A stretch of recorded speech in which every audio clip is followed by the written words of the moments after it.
Assalamualaikum students, welcome to Stars Academy. Today we are going to talk about the next topic, that is the cell wall of bacteria. Chapter number 6 हम पढ़े थे और हम bacteria के अंदर पाए जाने वाले कॉन्स्टिट्यूएंट्स को देख रहे थे.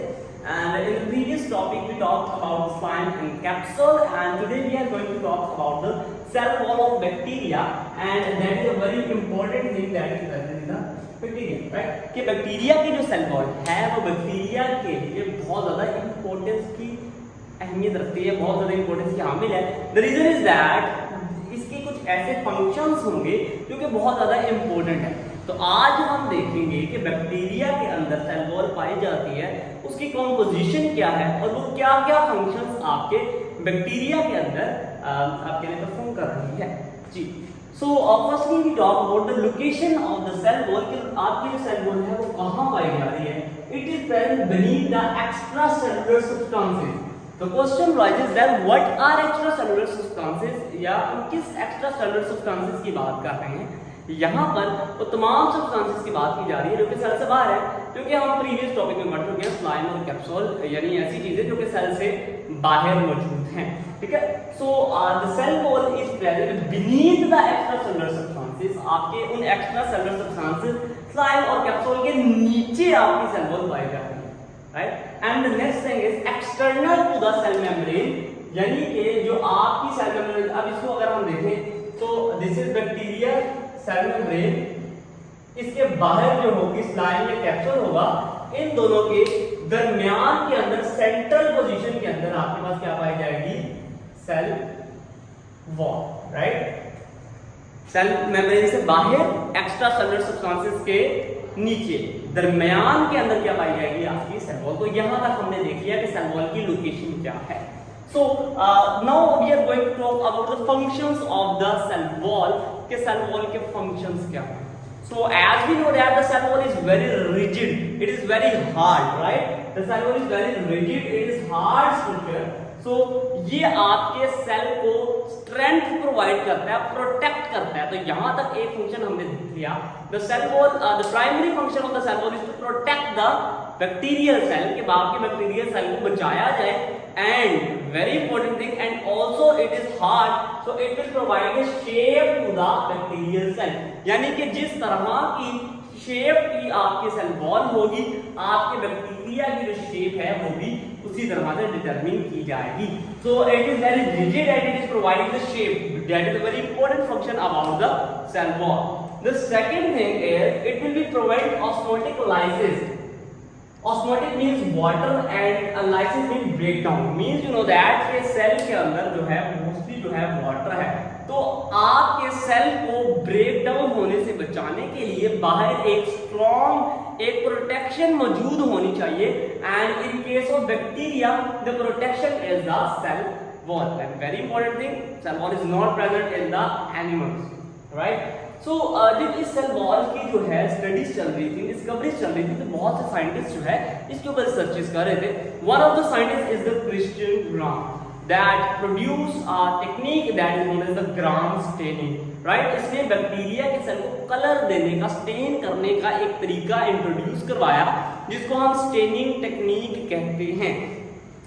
इस टेक्निक ने हमें बहुत हेल्प की, जिसकी मदद से हमने बैक्टीरिया को दो डिवीजन्स में डिवाइड किया, दो कैटेगरीज में डिवाइड किया.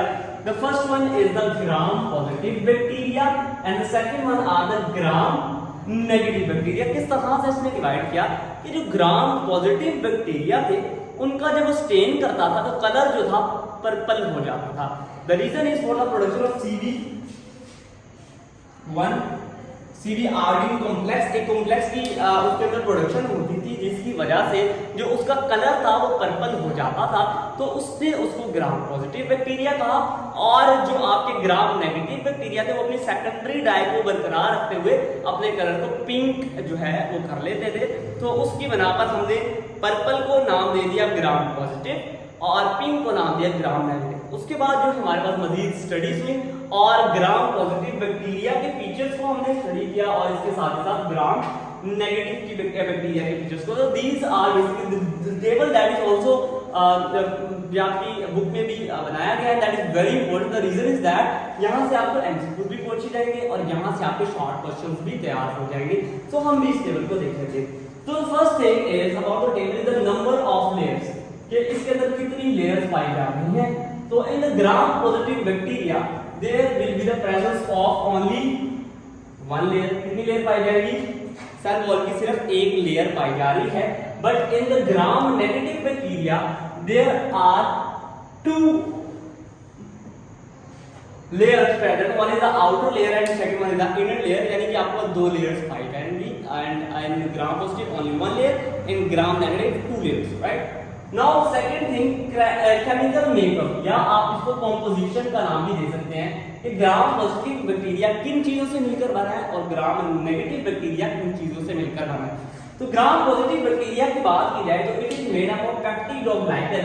Peptidoglycan is very important component that is present in your bacteria, and if you talk about the gram positive bacteria 50% of the dry weight is peptidoglycan, right? कि आपके ग्राम positive bacteria के अंदर 50% जो है आपके पास जो है पेप्टिडोग्लाइकन पाया जाएगा। and in case of gram negative bacteria peptidoglycan is present but its concentration या its amount is only 10% of the dry weight. यहाँ पर जो पेप्टिडोग्लाइकन की जो अमाउंट है वो आपके पास कम हो गई है, बट इन ग्राम पॉजिटिव ये आपके पास जो परसेंटेज है 0.5% पाई जा रही है।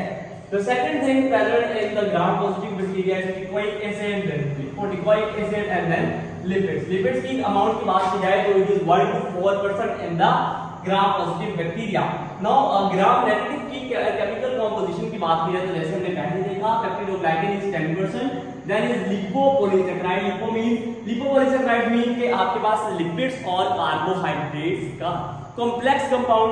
देन आपके पास लिपोप्रोटीन्स पाई जा रही है, lipids and proteins, right? And then the lipids amount is 11 to 12%. So there is also a difference that the lipids is present in lesser amount in the gram positive bacteria and in higher amount in the gram negative bacteria, right? So the next thing we are going to talk about is the overall thickness, कि इसकी जो है thickness कितनी है। The thickness is 20 to 80 nanometer in the gram positive bacteria, right? And 8 to 11 nanometer in the gram negative, right? So if we talk about the outer membranes, so as we discussed earlier, the number of layers in the gram positive bacteria are 1. So there will be no presence of the layer या outer layer। आप कहें कि आपके पास जो ग्राम positive bacteria उसमें तो layer ही एक है, तो उसमें आपके पास आउटर लेयर जो है वो नहीं पाई जाएगी, ठीक है? ग्राम पॉजिटिव बैक्टीरिया में आउटर लेयर आपके पास नहीं पाई जाएगी, राइट? सो आपके पास ग्राम नेगेटिव की अगर आप बात करें तो हमने कहा था यहाँ पर दो लेयर पाई जा रही है। So there will be an outer layer as well as an inner layer, so there will be the presence of outer layer, right? Gram positive में आउटर लेयर नहीं पाई जा रही, ग्राम नेगेटिव में आउटर लेयर पाई जा रही, right? So at the last, permeability. So firstly if we talk about the what is permeability, permeability से मुराद है कि एक चीज में से गुजरने की सलाहियत। मिसाल के तौर पर आप कहें कि अगर आपकी जो कॉन्स्टिट्यूएंट्स हैं वहां से गुजर सकते हैं ज्यादा आसानी से तो आप कहेंगे मोर परमिएबल है, अगर वो आसानी से ना गुजर पाए तो आप कहेंगे लेस परमिएबल है। तो आप देखिए यहाँ पर जो आपके पास नंबर ऑफ लेयर्स है वो 1 है, मींस के आपके पास जो है लेयर्स की तादाद कम है, तो यहाँ से मुरादी है कि वहां से गुजरना भी आपके पास क्या है आसान है, क्योंकि रुकावटें जो हैं आपके पास कम है। तो हम कहेंगे these are more permeable, mean the cell wall of Gram positive bacteria is more permeable, चीजों को बहुत आसानी से गुजरने देती है। अब बड़ी इंपॉर्टेंट है, बड़े ध्यान से सुनिएगा क्यों जरूरी है चीजों को गुजरना।